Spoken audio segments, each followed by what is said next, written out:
तो इसको हम लोग ब्राउज़र के ऊपर लेके चलते हैं।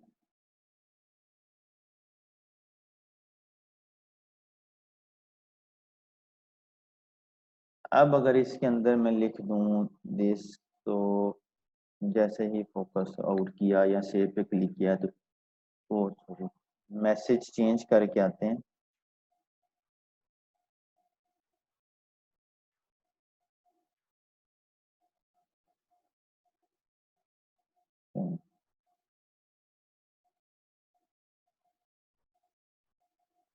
इसको रिफ्रेश किया।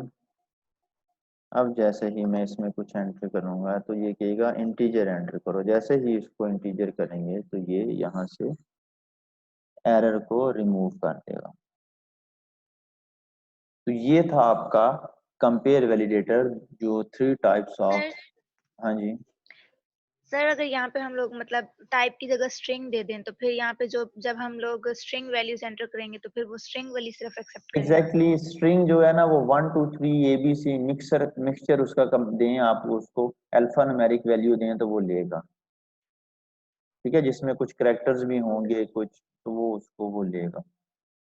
तो हम इससे डाटा टाइप चेक कर सकते हैं, कंपैरिजन बिटवीन टू कंट्रोल्स कर सकते हैं, and then the last thing is के हम उससे वन साइडेड बाउंड चेक कर सकते हैं।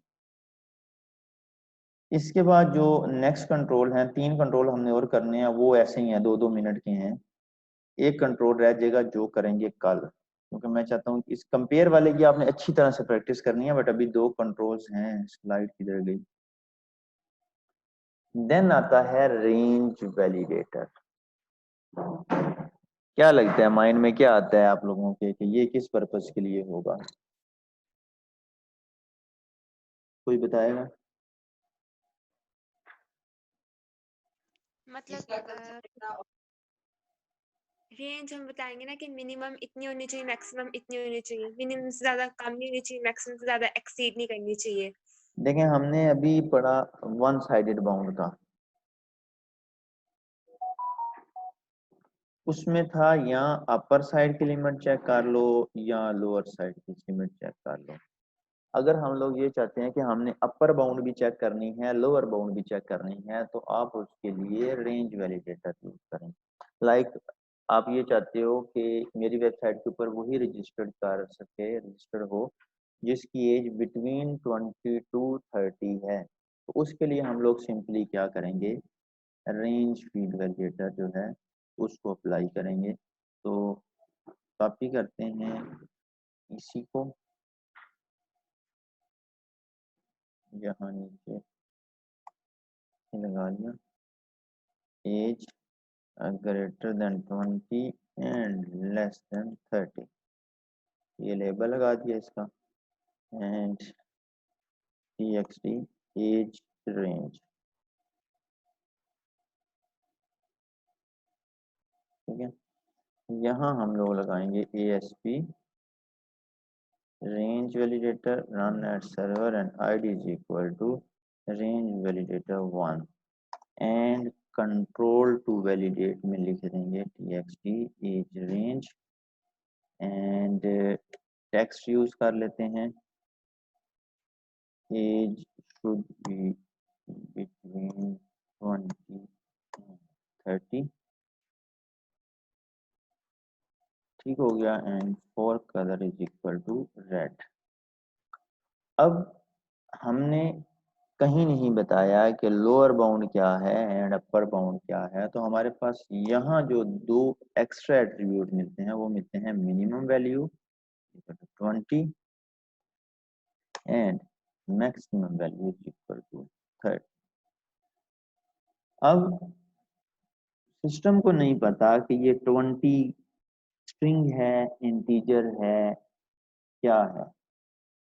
तो हम यहाँ टाइप का एट्रीब्यूट इसके अंदर भी है, हम डिफाइन कर देते हैं कि ये जो कंपैरिजन जिस टाइप के ऊपर हो रहा है वो इंटीजर है। तो ब्राउजर के ऊपर चलते हैं, इसको रिफ्रेश करेंगे तो हमें मिल जाएगा 20 एंड 30। यहाँ मैं 1 लिखूंगा तो आएगा age should be between 20 and 30।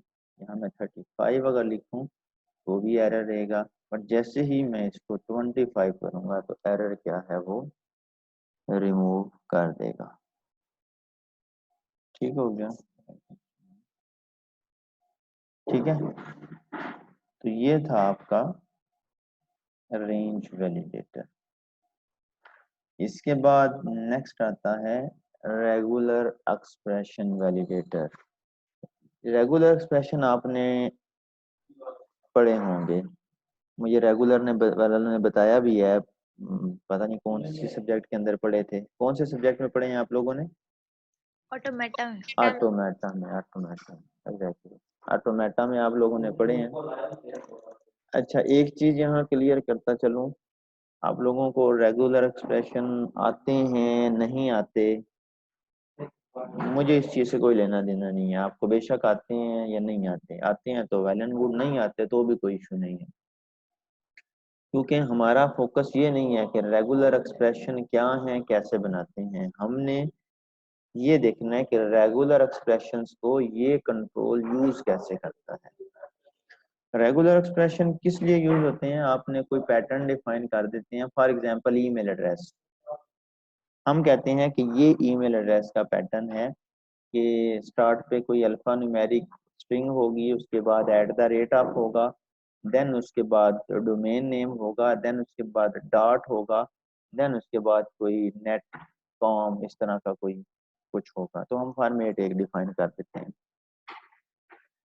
अगर टेक्स्ट बॉक्स के अंदर जो वैल्यू एंटर की गई है वो उस फॉर्मेट को अगर अप्रोच करती है तो वैल्यू वैलिड है, अगर नहीं करती तो डाटा जो भी आपने एंटर किया वो इनवैलिड है। तो हम लोग यहाँ लगाते हैं ईमेल एड्रेस और यहाँ txt, यहाँ हम लोग आते हैं ASP regular expression run at server and id is equal to regular expression 1 and control to validate is equal to txt email and error message is equal to invalid email address this one। अब यहाँ एक attribute है validation expression का, वो कहता है मुझे यहाँ एक्सप्रेशन दो जिससे मैंने उसको मैच करना है। आपको नहीं आता आप गूगल कर सकते हो,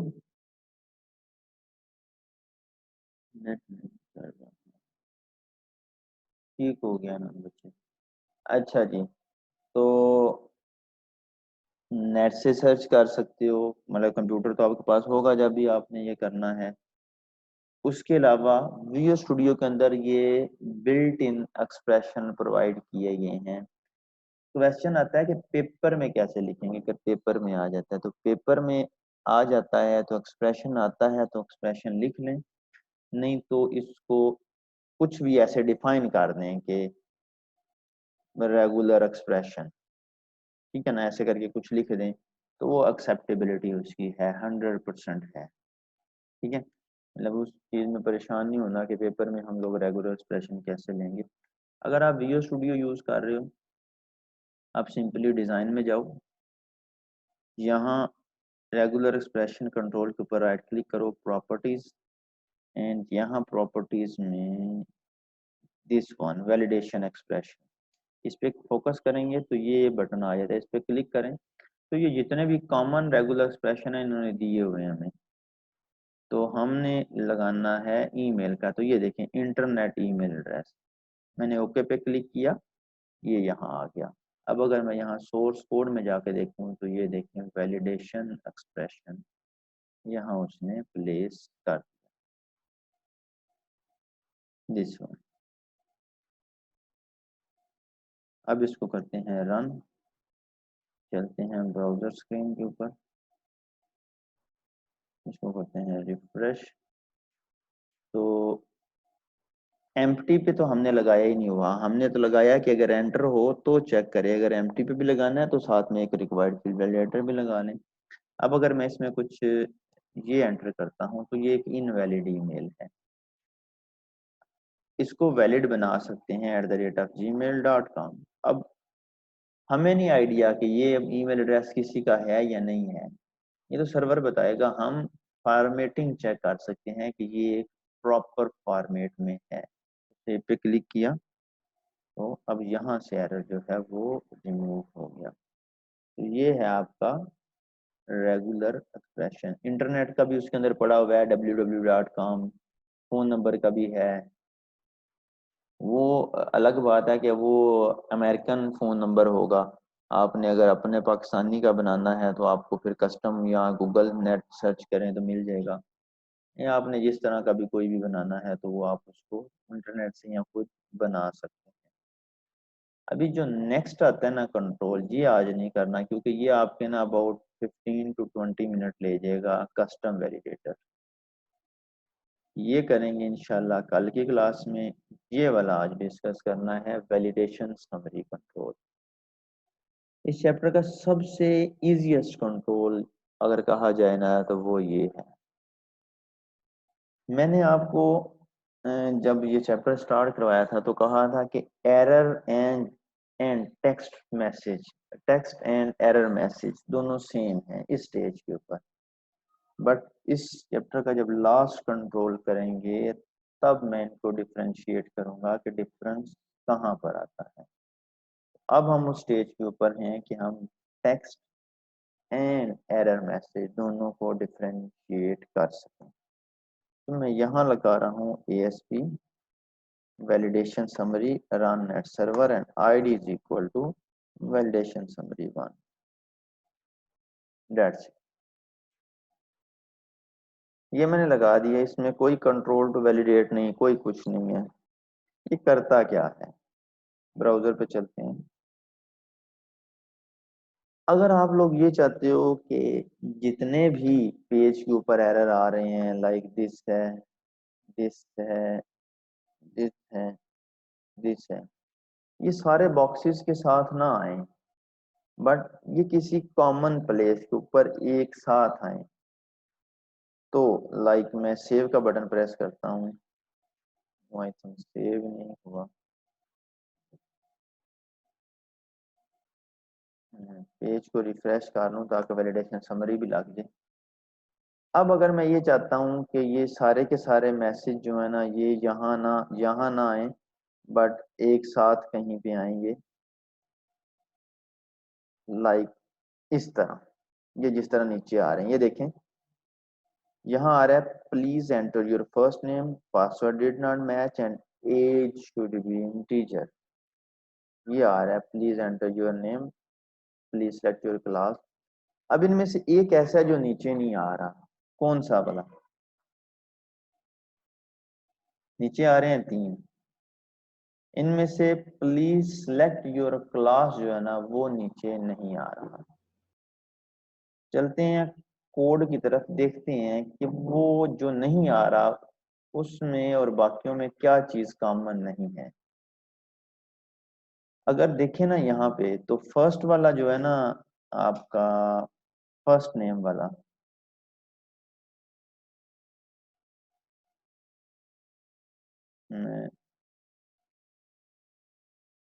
दिस वन, फर्स्ट नेम में भी एरर मैसेज लगा हुआ है, डिड नॉट मैच पासवर्ड में भी एरर मैसेज लगा हुआ है, and age should be integer में भी एरर मैसेज लगा हुआ है। बट जो है ना आपका ड्रॉप डाउन वाला क्लास वाला उसमें एरर मैसेज की जगह लगा हुआ है टेक्स्ट। तो इसको डिफाइन कुछ इस तरह से करना है कि अगर आपने कोई एरर मैसेज समरी में लेना है ना तो उसको आपने एरर मैसेज एट्रीब्यूट में डिस्प्ले करवाना है। जो भी आप टेक्स्ट वाले एट्रीब्यूट को यूज करके लगाएंगे वो एरर मैसेज में नजर नहीं आएगा, और सॉरी वैलिडेशन समरी में नजर नहीं आएगा। वैलिडेशन समरी में वही एरर नजर आता है जो एरर मैसेज वाले एट्रीब्यूट को यूज करके लगाया जाए। जो टेक्स्ट वाले एट्रीब्यूट को यूज करके लगाया जाए वो वैलिडेशन समरी में नहीं आता। अब ये बुरा लग रहा है, यहाँ तो यहाँ डिस्प्ले करवाओ या यहाँ डिस्प्ले करवाओ, कोई सेंस ही नहीं बनता, नीचे भी करवाया ऊपर भी करवाया। अब आपने अगर नीचे करवाया है तो ऊपर से रिमूव करना है, बट आपके पास कोई वे नहीं है इसको यहाँ से रिमूव करने का। मैंने जब आप लोगों को ये स्टार्ट करवाया था तो roll number 45 Adeel Shahid. Yes sir. बच्चे बताओ एरर मैसेज एंड टेक्स्ट में से दोनों में से किसकी प्रेफरेंस ज्यादा है? सर एरर मैसेज और टेक्स्ट में से हाँ जी, टेक्स्ट की प्रेफरेंस ज्यादा है मेरा ख्याल है। Roll number 58 Ali Raza.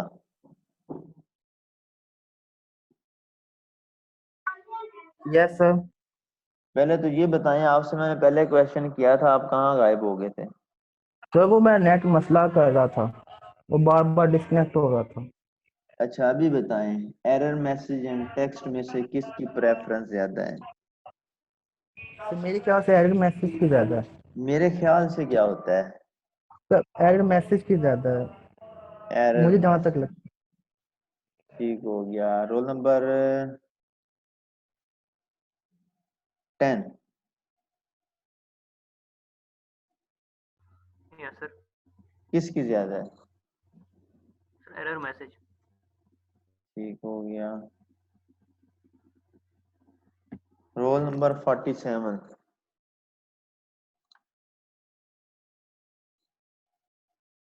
Yes sir. Error message की ज्यादा है या टेक्स्ट की ज्यादा है? Sir error message.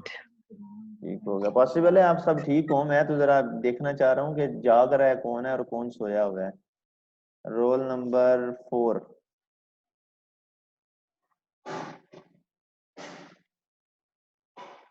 Zainul Abedin. Yes yes sir. हाँ जी, टेक्स्ट या error message? Sir error message. ठीक हो गया। Roll number 1 Bilal. Sir error message की सर। ठीक हो गया। रोल नंबर 14 जी सर, एरर हाँ मैसेज। Error message. और ये रोल नंबर 34 सर टेक्स्ट का ज्यादा होता है। हाँ जी, जी यार आप क्या कहती हैं किसकी ज्यादा है? टेक्स्ट की प्रेफरेंस ज्यादा है। और सी आर बच्चे आप बताओ किसकी ज्यादा है?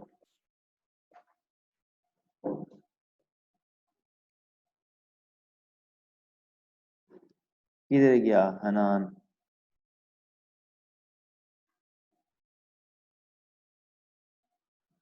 उसने मैसेज भेजा था, वो अपना तो नहीं कहीं कह रहा था कि मेरा नेट नहीं चल रहा।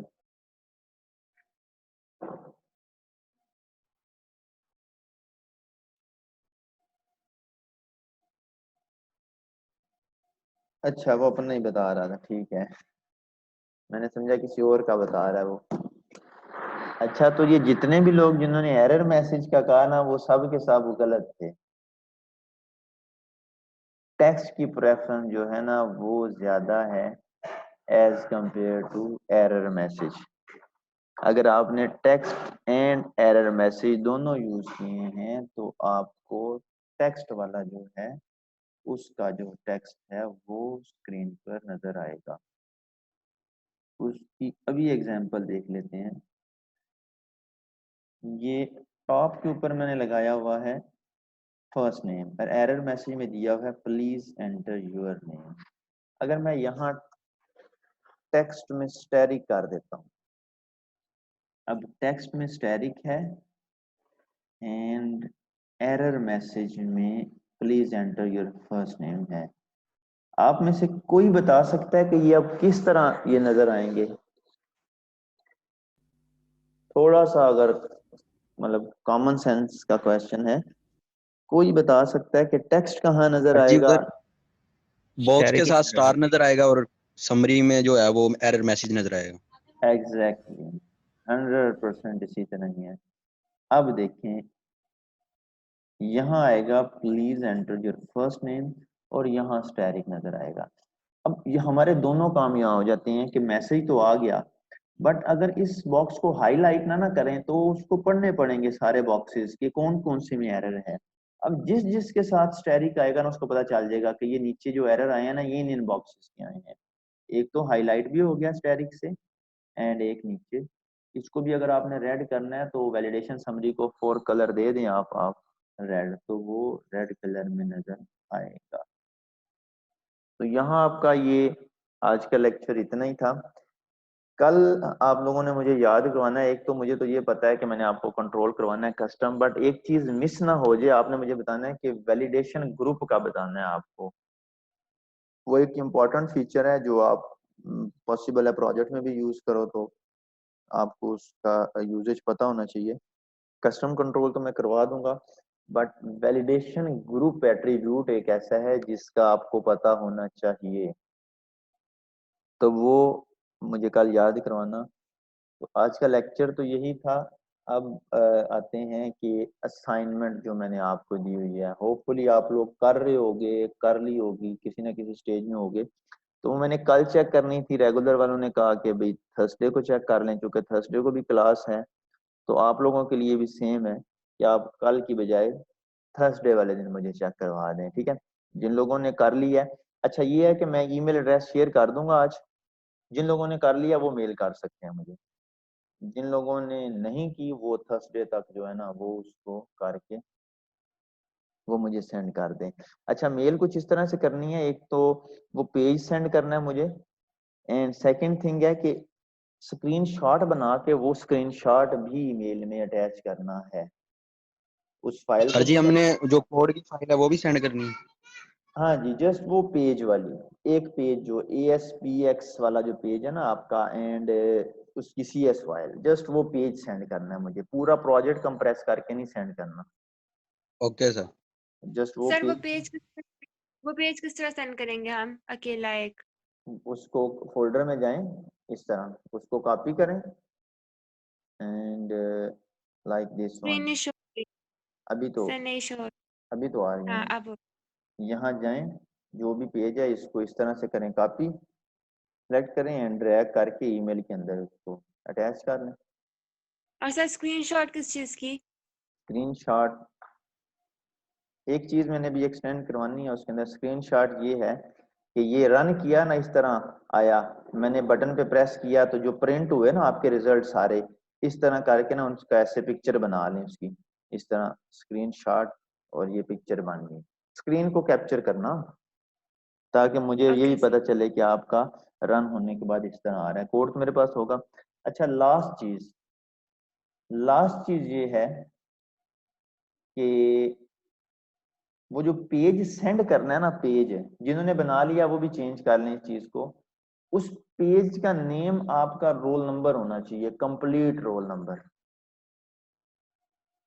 BSCS F17 M01 M02 M010, ठीक है। इस तरह करके उस पेज का नेम जो है वो आपने उस नेम से वेब फॉर्म बनाना है। जिन्होंने बना लिया हुआ है वो पेज का नेम चेंज कर सकते हैं, तो ये आपने करना है।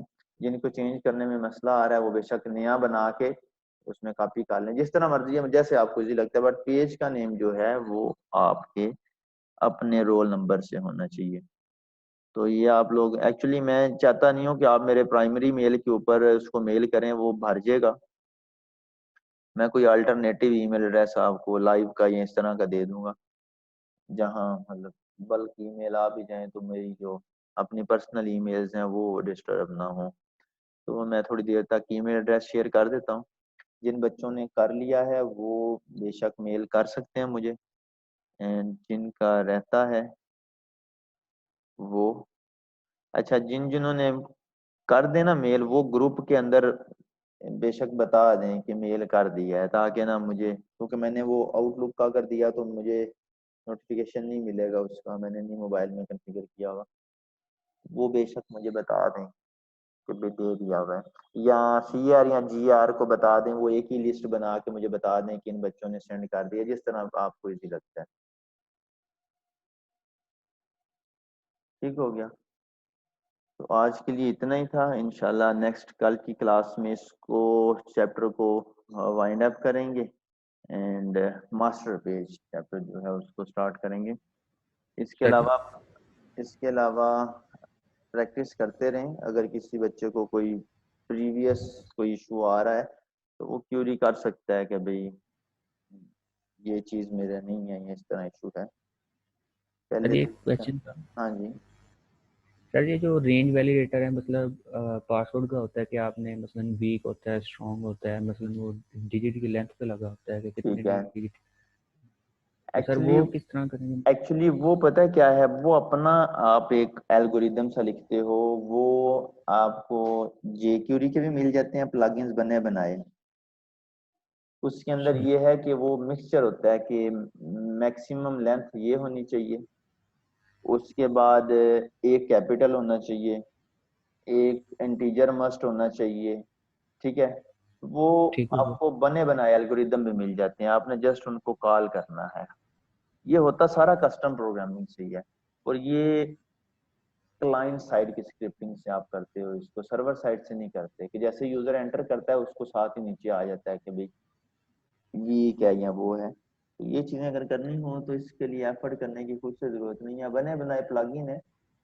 प्लगइन को यूज करना भी एक आर्ट है। आपको ना कि मेरे पास प्लगइन है, आपने उसको यूज करना है, तो ये भी आपका एक आर्ट है कि आपने उसको यूज किस तरह से करना है। ठीक है, तो मैं बेसिकली ये हाँ जी, एक मिनट मैं बता लूँ जरा, फिर आप करने क्वेश्चन। बेसिकली प्रोजेक्ट बनाने का पर्पज यही होता है कि बच्चा अपने पास भी कुछ करना चाहे ना, तो वो मतलब एफिशिएंसी है ना, चीज की एफिशिएंसी बढ़ाने के लिए, तो वो प्रोजेक्ट के अंदर जितना जितना ग्रो करना चाहता है खुद को कर सकता है। फ्री हैंड है ना, मैंने उसके अंदर कोई रिस्ट्रिक्शन नहीं लगाई हुई। टॉपिक आपको एक असाइन है तो वो कर सकते हैं। हाँ जी, आप पूछें। आप सर मेरा ये क्वेश्चन है, जो फाइल अपलोड वाला कंट्रोल है, मतलब अगर हम उसमें फाइल को सिलेक्ट ना करें ना तो फिर उसमें एरर आता है कि ऑब्जेक्ट रेफरेंस नॉट फाउंड। तो लाइक फाइल को सिलेक्ट करना कंपल्सरी हो जाता है, ऐसा क्यों? हालांकि हाँ, एरर तो नहीं आना चाहिए। नहीं वो एरर आता है, वो जहाँ आपने कोड लिखा हुआ है ना। अच्छा हो गया आपने ये क्वेश्चन कर लिया है, बाकियों को जिन्होंने नहीं की प्रैक्टिस उनको भी पता चल जाएगा। वो जहाँ कोड लिखा हुआ है ना, विजुअल स्टूडियो मैंने अभी शेयर किया है एंड दिस वन, अगर तो लूप लगी हो ना, मल्टी वाला हो, फिर एरर नहीं आता क्योंकि वो लूप चलती नहीं है। अगर तो हो ना सिंगल अगर हो तो एरर उस वक्त आता है, इधर ही कहीं मैंने अपलोड, तो सिंगल अगर हो ना तो वहां इफ लगा लें, if upload file dot has file, अगर उसके हैज फाइल, अगर उसके पास फाइल है तो कॉपी वाला कोड चले, अदरवाइज ना चले। तो इस तरह आपने उसको मैनेज करना है, वरना वो कॉपी करने का कोड चल जाता है कि मेरे पास फाइल है उसको कॉपी करो। इसलिए उन्होंने ये एट्रीब्यूट दे दिया है कि आप पहले चेक कर सकते हो। अगर तो हो ना मल्टीपल वाला तो वो लूप ही नहीं चलती, उसको कोई चीज मिलती नहीं है, वो अंदर आता ही नहीं है। बट अगर सिंगल वन हो ना मल्टी के अलावा, तो फिर उसमें ये मसला बनता है।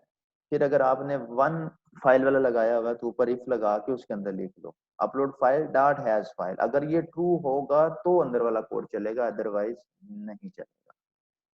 ठीक हो गया? Okay sir, yes sir. हाँ जी, और किसी का कोई क्वेश्चन है तो ठीक है सर। विजुअल स्टूडियो में इशू। हाँ जी पूछें। सर चल ही कोई नहीं रहा यहाँ पे इसमें सिंपल ASP.NET आ ही नहीं रही मेरे विजुअल स्टूडियो के अंदर। ASP.NET कोर है, अगर उसका प्रोजेक्ट बनाए तो वो कंप्लीट एप्लीकेशन बना के देता है ASP.NET कोर की विद jQuery एंड बूटस्ट्रैप। आपने फिर टेम्पलेट मिस कर दिया ना। वर्जन कौन सा है सर? 2019 है मैक पे। लेकिन उसका ना, अगर आपका कोर का आ रहा है दूसरा नहीं आ रहा, तो फिर तो आपका वो पैकेज मिस है ना। सेटअप सर है वो पैकेज मैं इंस्टॉल भी किए हैं फिर भी नहीं आ रहा, और ना पैकेजेस में वो शो हो रहा है हमारे पास। नहीं मेरा सेटअप ख्याल है वो जहाँ तक मुझे लगता है विंडोज पे ही चलता है, क्योंकि वहाँ पे हम .NET फ्रेमवर्क इंस्टॉल करते हैं ना, उसकी फाइल भी मिलती है जो 4.6 या 4.5, नहीं तो वो मैक पे इंस्टॉल नहीं होती क्योंकि वो फाइल से विंडोज की है शायद, इसलिए नहीं आ रहा। नहीं आपने, अब मैंने एक्चुअली मैक यूज नहीं किया कभी, मुझे नहीं आइडिया। एक चीज बताएं कि ठीक है, जिन बच्चों ने लीव करना है वो बेशक जा सकते हैं, क्लास खत्म हो गई है। ये मुझे बताएं कि डॉट नेट उसमें कहीं आपको नजर नहीं आता कि डॉट नेट फ्रेमवर्क इंस्टॉल हुआ है? नहीं sir, dot net, simple dot net नहीं आ रहा। अगर कहते हैं स्क्रीन शेयर करके दिखा देता हूँ मैं आपको। चलें स्क्रीन शेयर करके दिखाएं मुझे जरा। फिलहाल मुझे सर काइंडली अलाउ कीजिएगा। 1 मिनट, वही कर रहा हूँ।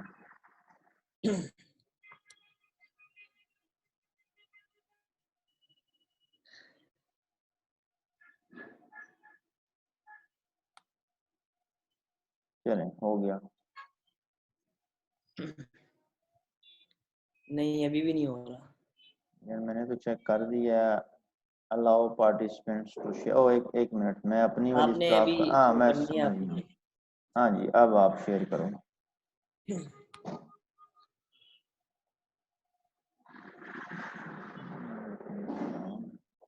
जी सर, स्क्रीन शो हो रही है आपको? हाँ जी हो रही है। अच्छा, वो इसमें कोई कंट्रोल पैनल वाला सीन है तो वो दिखाओ मुझे। ये आ गया, एम्प्टी। ये सिंपल डॉट नेट आ रहा है। हाँ ये तो कोर है ना, ये तो कोर है आपका। 1 मिनट, ये नीचे करना, ये वेब फॉर्म प्रोजेक्ट्स, ये नीचे ये वाला। हाँ जी ठीक जी है, सर। ठीक हो गया। ये नीचे से अनचेक कर दो, यू इंक्लूड यूनिट टेस्टिंग वाला। नेक्स्ट करो, प्रोजेक्ट नेम दो।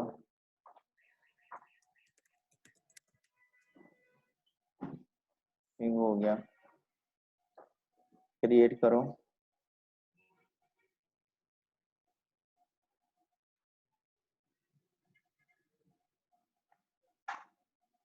बन गया अब तो।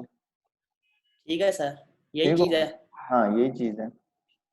वो देखो वेब ठीक हो गया, कॉन्फ़िग भी बन गई है आपकी, ग्लोबल वाली फाइल भी बन गई है आपकी। ठीक हो गया सर, मैं ठीक हो गया असाइनमेंट ना, शुरू कर लेता हूँ। ठीक हो गया। Okay sir. ओके सर जी। हाँ जी। सर जी, ये जो हमने मतलब वो जब मतलब पोस्ट बैक होता है उसके बाद जो डाटा शो कराना है उसके अंदर पिक्चर भी शो करानी है, तो सर मुझे वो पिक्चर शो कराने में इशू हो अच्छा, रहा है। इसमें ये है कि पोस्ट बैक के बाद आपको पिक्चर शो करवानी है ना, तो एक इमेज कंट्रोल लगाना पड़ेगा, इमेज कंट्रोल। ठीक होगा सर। ठीक है, इमेज कंट्रोल उस वो नेक्स्ट इमेज, पेज पे सर?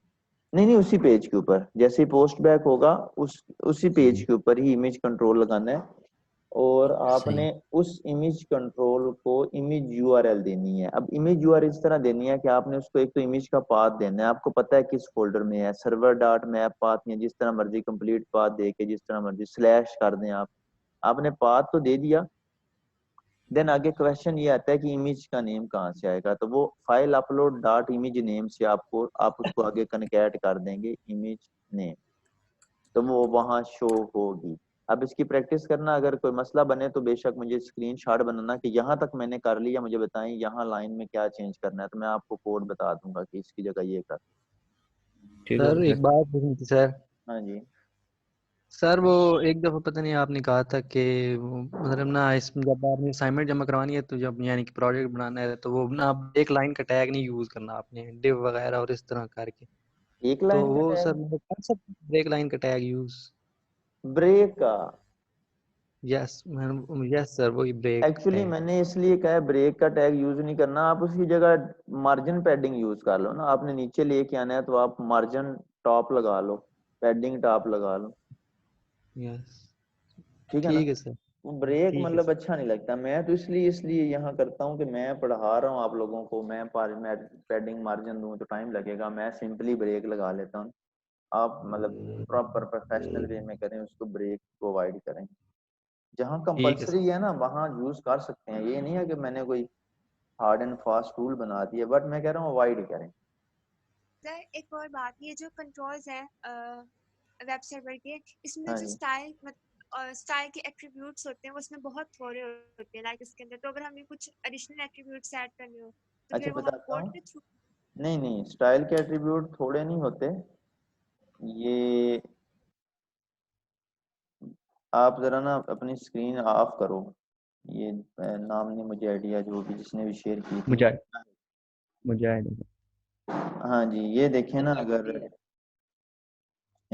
दिस वन, यहाँ अगर देखें ना तो स्टाइल के एट्रीब्यूट थोड़े हैं, लाइक फोर कलर है। आप इसकी जगह खुद से लिख लें, स्टाइल नहीं आ रहा ना, खुद से लिख लें, इज इक्वल टू लगाएं, वो सारे का सारा स्टाइल यहाँ आएगा। ये देखें, पैडिंग, मार्जिन, हर चीज आपको मिलेगी यहाँ,